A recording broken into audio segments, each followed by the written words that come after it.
Hello everyone, welcome to my YouTube channel. तो हम start करने वाले हैं क्लास +1 की केमिस्ट्री, वो भी एनसीईआरटी टेक्स्ट बुक से। कई स्टूडेंट्स की प्रॉब्लम है, वो बोलते हैं मैम हमें पढ़ने का मन तो करता है एनसीईआरटी से, बट हमें समझ नहीं आता उसमें से कुछ। तो इन वीडियो सीरीज़ में मेरी यही कोशिश रहेगी कि जो भी मैं आपको पढ़ाऊँ वो आपको ईज़िली समझ आ जाए। फिर भी कोई डाउट हो आप नीचे कमेंट बॉक्स में लिख सकते हैं। सो स्टार्ट करते हैं unit 1 which is some basic concepts of chemistry. That means chemistry के कुछ ऐसे बेसिक कॉन्सेप्ट इसमें स्टडी करने वाले हैं जो कि हैं बेसिक, और वो एक नींव रखेंगे हमारी केमिस्ट्री की। तो सबसे पहले एक अच्छी लाइन जो लिखी हुई है साइंटिस्ट ने, रॉलेड हॉफमैन ने, chemistry is a science of molecules and their transformation. जब भी आप केमिस्ट्री की बात करते हो तो वो क्या है, एक ऐसी साइंस है जिसमें हम मॉलिक्यूल्स को स्टडी करते हैं और उनकी ट्रांसफॉर्मेशन के बारे में स्टडी करते हैं। It is a science not so much of 118 elements but of a infinite variety of molecules that may be made from them. Chemistry में अगर आप पीरियोडिक टेबल आपने देखा हो तो उसमें टोटल 118 एलिमेंट्स हैं। तो वो ये बोलते हैं कि केमिस्ट्री सिर्फ एक साइंस नहीं है कुछ 118 एलिमेंट्स का, बट ये एक साइंस है जो इनफाइनाइट नंबर ऑफ मॉलिक्यूल्स आप इन्हीं 118 एलिमेंट्स से बना सकते हैं। तो no doubt it is a very interesting branch of science which we deals today. तो सबसे पहले साइंस का मतलब क्या होता है। साइंस को हम इस नज़रिए से देखते हैं कि लगातार जो ह्यूमन का एक एफर्ट है कि वो अपनी जो भी नॉलेज है उसको एक सिस्टमैटिक तरीके से ऑर्गेनाइज करें ताकि नेचर को डिस्क्राइब कर सके और अंडरस्टैंड कर सके, समझ सके। अगर आज की ही हम दौर की बात करें, आपको सभी को पता है कोविड-19 कोरोना वायरस जो चल रहा है, अब यहाँ पर साइंस का क्या रोल आ रहा है। उस वायरस के रिगार्डिंग हम स्टडी कर रहे हैं, उसके रिगार्डिंग हम कोई भी एंटीडोट बनाने की कोशिश कर रहे हैं, कुछ ना कुछ उसका ट्रीटमेंट निकालने की कोशिश कर रहे हैं। तो ये क्या है, एक साइंस है, और साइंस कभी भी रुकने वाली चीज़ नहीं होती। साइंस का हमेशा एफर्ट्स कॉन्टिन्यू है, साइंटिस्ट कॉन्टिन्यूसली वर्क करते रहते हैं डिफरेंट थिंग्स को फाइंड आउट करने के लिए। तो साइंस को हम कैसे समझते हैं, एक ह्यूमन का कॉन्टिन्यूस एफर्ट्स है जिसमें जो भी वो नॉलेज है उसको सिस्टमैटिक तरीके से ऑर्गेनाइज करते हैं ताकि नेचर को समझ सकें, कुछ जो फिनोमेनाज हैं उसको डिस्क्राइब कर सकें। आपने अपनी पुरानी क्लासेस में पढ़ा होगा कि कुछ चेंजेस जो हमारे नेचर में प्रेजेंट होते हैं। फॉर एग्जांपल हम डेली लाइफ की ही बात करते हैं, दूध है, दूध में से दही बनाते हैं, दूध से हम दही बनाते हैं, तो वो क्या एक केमिकल चेंज है जो किस में स्टडी करते हैं, हम केमिस्ट्री में स्टडी करते हैं। शुगर केन जूस में से आप विनेगर बनाते हो, कैसे बनाते हो, उसको थोड़ा लंबे टाइम के लिए रख के उसमें से आप विनेगर को एक्सट्रैक्ट करते हो, सिरका निकालते हो, तो वो भी क्या है, केमिकल चेंज है। रस्टिंग ऑफ आयरन मतलब लोहे को जंग लगना, ये भी सारे क्या है आपके पास, वो केमिकल चेंजेस हैं जो आप अपनी डेली लाइफ में देख रहे हो। अब साइंस को डिटेल में समझने के लिए उसको डिफरेंट ब्रांचेस में डिवाइड किया गया है। जो मेजर ब्रांचेस हैं हम स्टडी करते हैं, chemistry, physics, biology, geology etcetera. तो हमारा तो काम सिर्फ किस पे है, अभी केमिस्ट्री पे है। तो केमिस्ट्री होता क्या है, एक साइंस की ऐसी ब्रांच जो किसके बारे में स्टडी करती है, जो भी मटेरियल सब्सटेंस है उनकी प्रिपरेशन कैसे हुई, उन मटेरियल सब्सटेंस की प्रॉपर्टीज़ क्या है, उनका स्ट्रक्चर क्या है, उनकी रिएक्शंस क्या है, ये सारा कुछ हम स्टडी करते हैं किसमें, केमिस्ट्री में।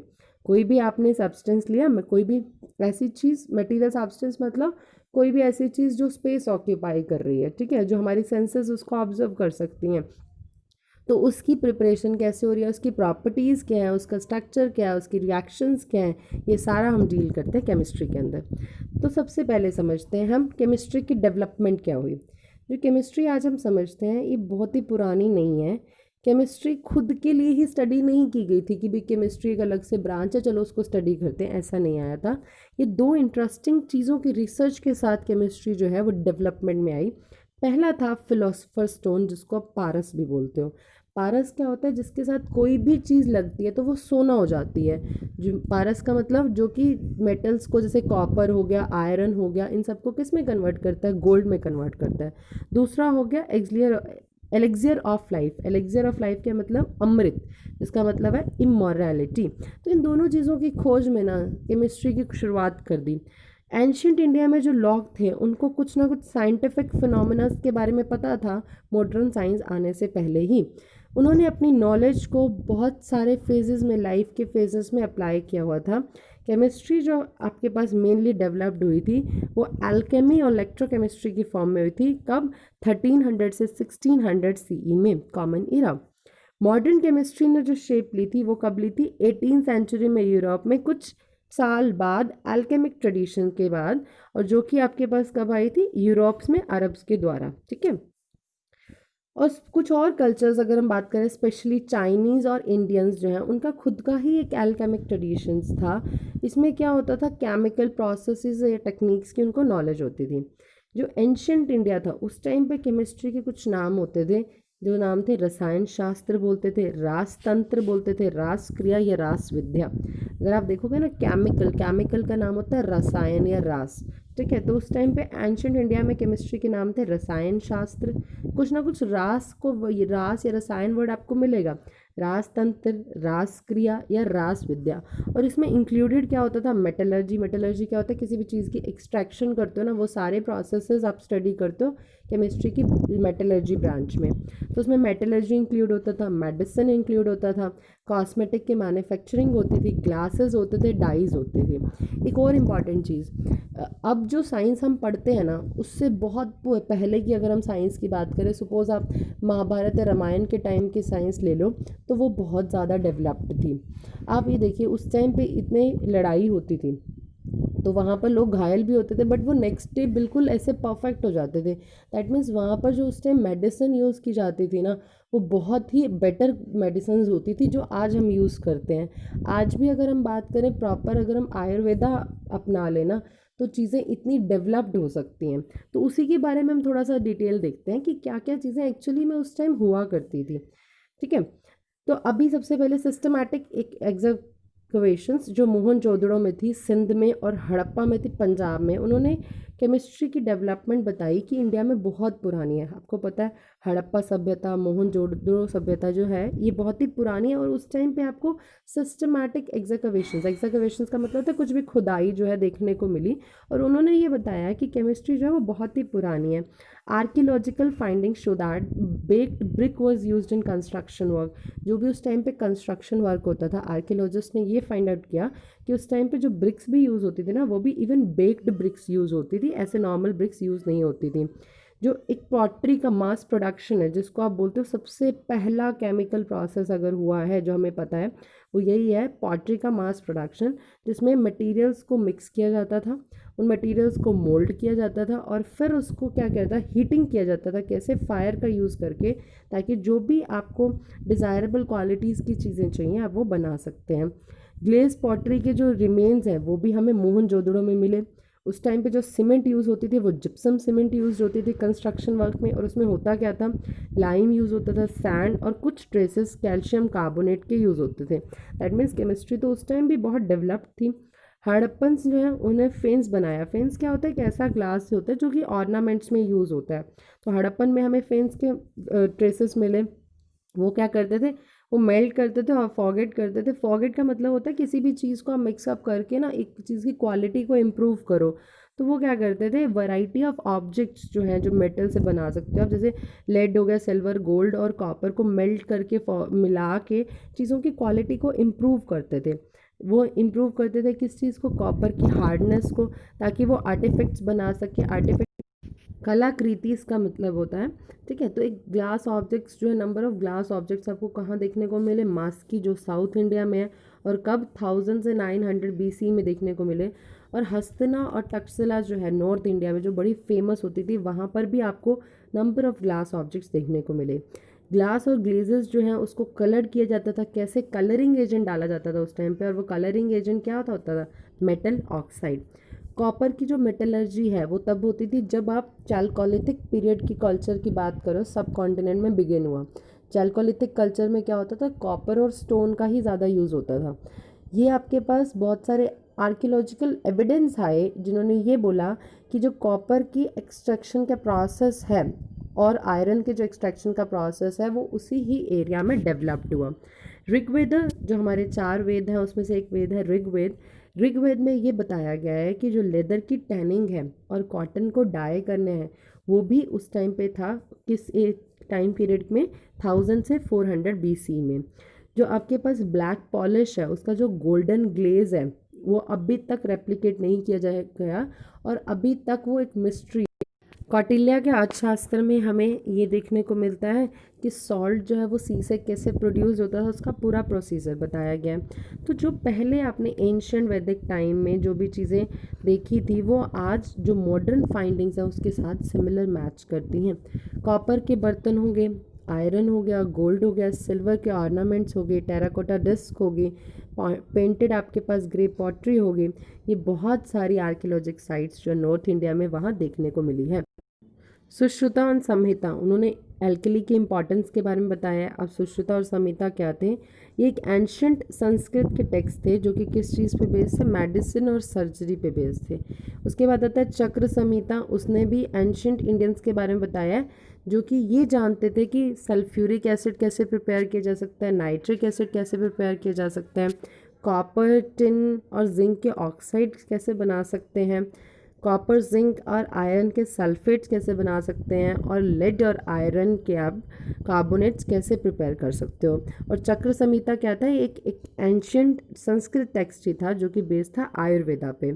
उसके बाद आता है रसोपनिषद, इसने हमें बताया गन पाउडर मिक्सचर को कैसे बना सकते हैं। एक्चुअली में तमिल टेक्स्ट था और जिसने हमें ये भी बताया कि आप फायर वर्क्स का प्रिपरेशन कैसे कर सकते हो, चारकोल का यूज़ करके, सल्फ़र का यूज़ करके, साल्ट पेट्रे किसको हम बोलते हैं? पोटेशियम नाइट्रेट का दूसरा नाम होता है, उसका यूज़ करके, मरकरी और कैम्फर का यूज़ करके कैसे आप फायर वर्क की प्रिपरेशन कर सकते हो।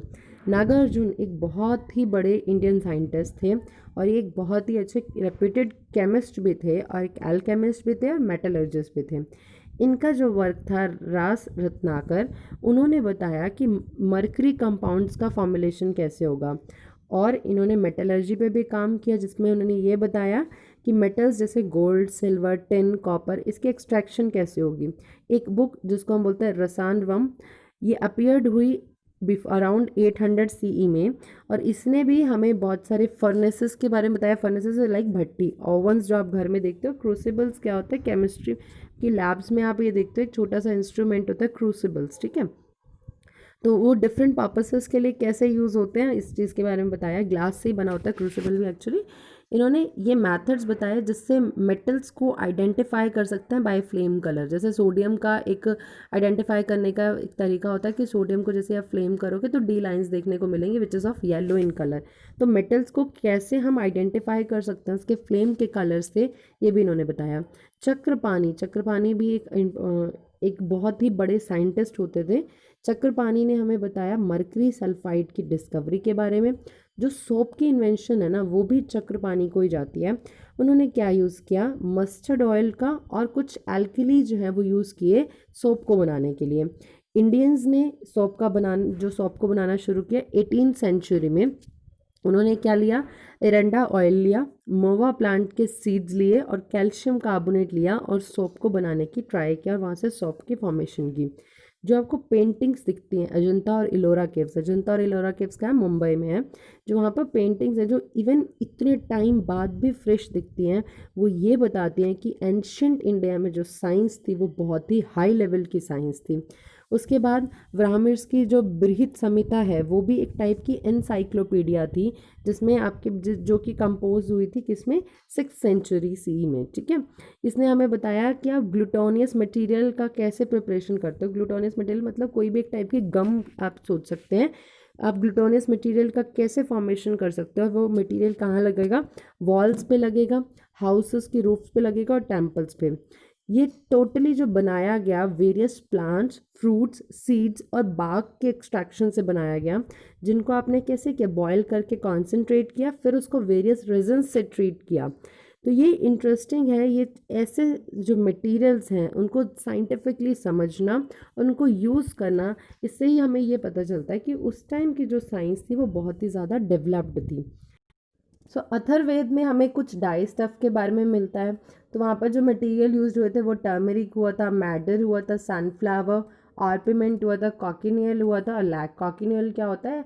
एक टाइप का आपका इंसेक्ट से जो डाई बनाए जाते हैं। तो ये सारे मटेरियल्स जो है वो डाई के लिए यूज़ होते थे।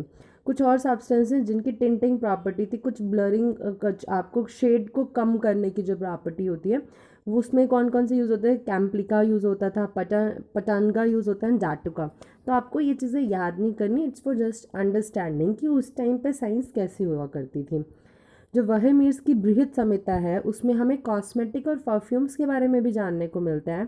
हेयर डाई की जो रेसिपी थी वो बनाई जाती थी प्लांट से, जैसे इंडिगो प्लांट का यूज़ करते थे, और मिनरल लाइक आयरन पावर का यूज़ करते थे हम, ब्लैक आयरन या स्टील का यूज़ करते थे, और सोर राइस ग्रिल के हम एसिडिक एक्सट्रैक्ट लेते थे। गंधायुकी में हमें सेंट्स बनाने की, माउथ के परफ्यूम्स बनाने की, बाथ पाउडर्स बनाने की, इंसेंस और टैल्कम पाउडर बनाने की भी रेसिपीज़ देखने को मिलती हैं। पेपर इंडिया में 17th सेंचुरी में आया था, जब एक चाइनीज़ ट्रेवलर जिसका नाम था आई टिसिंग, उसने डिस्क्राइब किया था।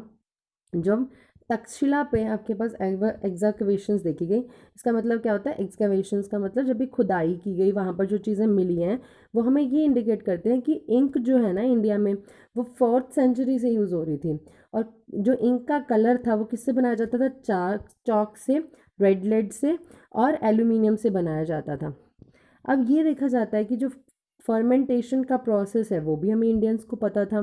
वेद और कौटिल्य का जो अर्थशास्त्र है उसने बहुत टाइप के लिक्वर्स के बारे में बनाया। लिक्वर्स मतलब अगर आप बोलो आज के टाइम में अल्कोहल्स, तो चरक संहिता में भी कुछ इंग्रेडिएंट्स मिलते हैं, जैसे आपके पास प्लांट्स के बाक हो गए, स्टेम हो गए, फ्लावर्स हो गए, लीव्स हो गए, वुड्स हो गए, सीरियल्स हो गए, फ्रूट्स हो गए, और शुगर केन जो किसको बनाते थे, असावस को। असावस भी क्या है, एक टाइप का लिक्वर है बट जो कि हर्बल इंग्रेडिएंट से बना हुआ होता है। तो जो मैटर का कॉन्सेप्ट है वो क्या था कि ये मैटर जो है आपके पास ये किस चीज़ से बना हुआ होता है, इनडिविजिबल पार्टिकल से, कि मैटर जो है आपके पास इनडिविजिबल पार्टिकल से बना होता है। और ये इनडिविजिबल पार्टिकल्स की जो कॉन्सेप्ट है वो अपीयर हुआ इंडिया में कुछ सेंचुरी पहले ही as a part of philosophical speculation के तहत, मतलब एक फिलोसफिकल पॉइंट ऑफ व्यू के तहत ही आया। तो आपके पास आचार्य कांडा जो हैं वो 600 BC में उनका जन्म हुआ, और उनको एक नाम दिया गया कश्यप, उनके नाम से वो ज़्यादा फेमस थे, और वो ही करता धरता थे इस एटॉमिक थ्योरी के। उन्होंने बोला, क्या थ्योरी दी, कि बहुत ही छोटे इंडिविजिबल पार्टिकल्स हैं जिनको इन्होंने नाम दिया परमाणु। हिंदी में एटम का नाम भी परमाणु ही होता है। और उन्होंने एक टेक्स्ट लिखा जिसका नाम था वैशिका सूत्र। क्या नाम था, वैशिका सूत्र। इनके अकॉर्डिंग जो जितने भी सब्सटेंस है ना वो क्या है, इन छोटे छोटे एटम से मिलके ही बने होते हैं। और ये छोटे एटम जो है इटर्नल है, मतलब नहीं मरते नहीं, इंडिस्ट्रक्टेबल, इसको आप तोड़ नहीं सकते, इसकी शेप जो है वो स्फेरिकल है, सुप्रा सेंसिबल, इसको हम सेंसेस के द्वारा, 5 सेंसेस के द्वारा हम नहीं देख सकते, और ये ओरिजिनल स्टेट में भी क्या रहेंगे, मोशन में रहेंगे। उन्होंने ये चीज़ बोली कि ये जो इंडिविजुअल एंटाइटी है या ये जो एटम है, आप इसको किसी भी ह्यूमन ऑर्गन के द्वारा सेंस नहीं कर सकते, ना आप इसको देख सकते, ना आप इसको महसूस कर सकते, ना आप इसको सूंघ सकते, कुछ भी नहीं कर सकते।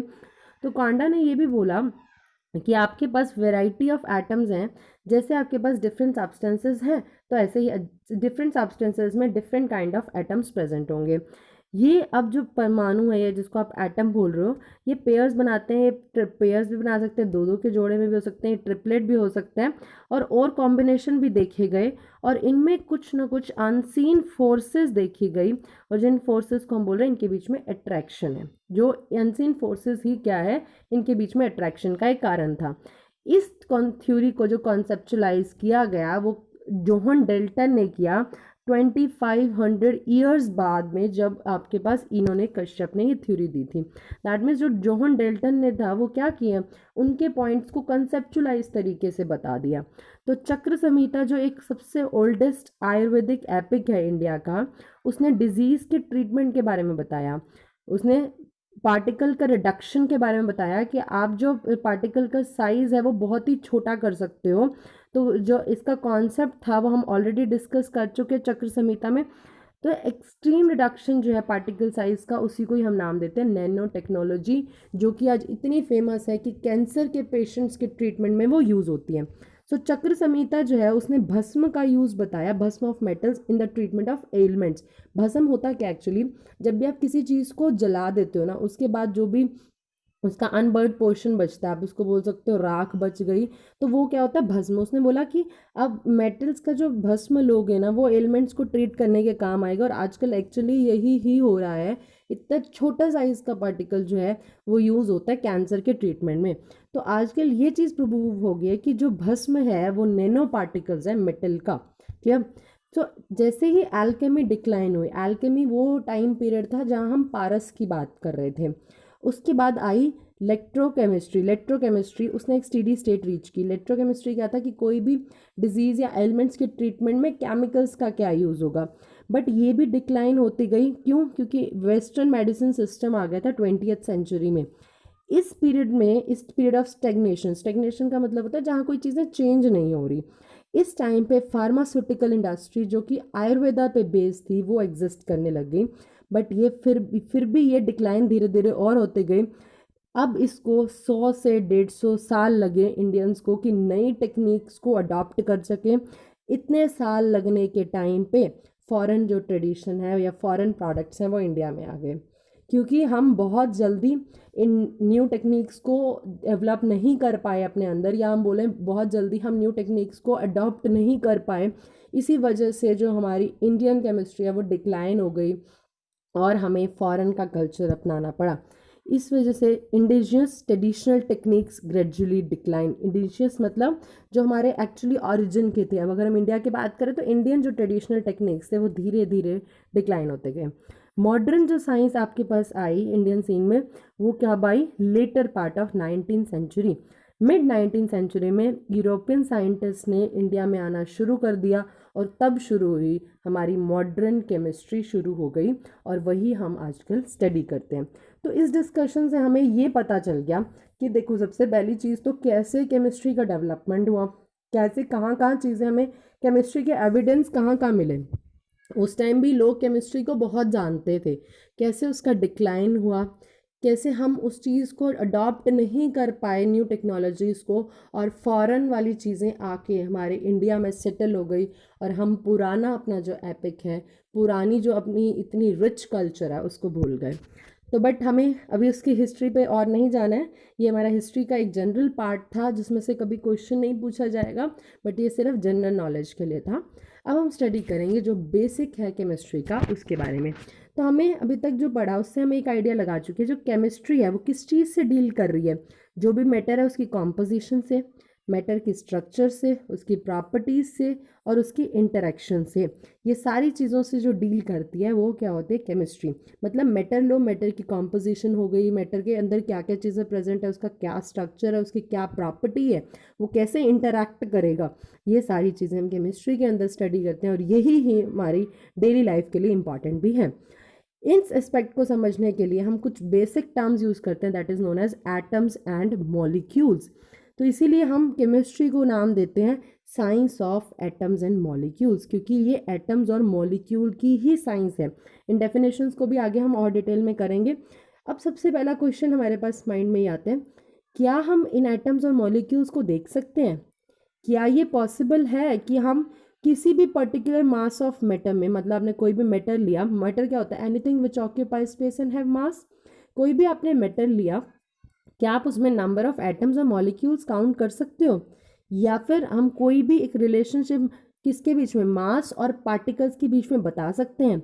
अब इन सभी क्वेश्चंस के जो आंसर हैं वो हमें आगे मिलेंगे जैसे जैसे हम इस चैप्टर की स्टडी करते जाएंगे। सो होपफुली आपको ये लेक्चर समझ आया होगा। अगर आपका कोई भी डाउट है, do right in the comment section. If you like this video, click on the like button. If you find this video useful, then click on the subscribe button and share with your friends. Thank you so much for watching.